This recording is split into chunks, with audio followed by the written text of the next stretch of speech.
भाजपने मग आता पुन्हा एकदा विधानसभेसाठीच तुम्ही हा निर्णय घेताय का? नाही, असं नाही आहे. स्थानिक नागरिकाला सुद्धा वाटतं भारतीय जनता पार्टीमध्ये राहून प्रश्न मांडू शकत नाही.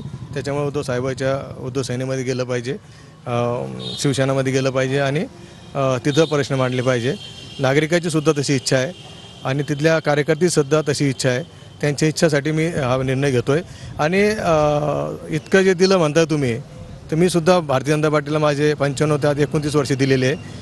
मला ह्या शहराचं महापौर होता आलं असतं, मला या शहराचं शहराध्यक्ष होता आलं असतं, पण ते सुद्धा मला मिळू शकलं नाही.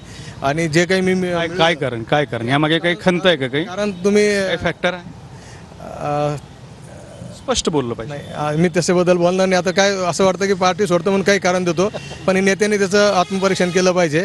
आणि स्थानिक लेवलला किती संघर्ष करून इथपर्यंत मी पोहोचलो हे मला माहिती आहे आणि नेत्याला माहिती आहे, माझ्या नेत्याला पण माहिती आहे, सर्वांना माहिती आहे. मी काही असंच सोन्याचे चमचे घेऊन जन्माला आलो नाही. मी वार्डाध्यक्ष बसून भारतीय जनता पार्टीमध्ये आता इथपर्यंत आलो आहे.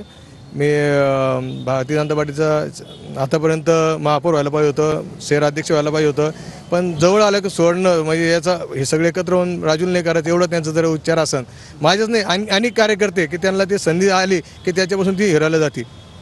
आणि स्थानिक त्यांना त्यांच्या परिवारासाठी जर हे करायचं असेल तर आपण नाही काही करायचं ते करू. दुसरा प्रश्न, तुम्ही संजय शिरसाट यांच्या विरोधामध्ये निवडणूक लढवली होती. आता शिंदे गट आहे त्या भाजपसोबत, तुम्ही भाजप सोडून उद्धव ठाकरेंकडे जाताय, मग तुम्ही आता विधानसभा संजय शिरसाट यांच्या विरोधात लढवणार का, असा साहजिक प्रश्न उपस्थित होतोय.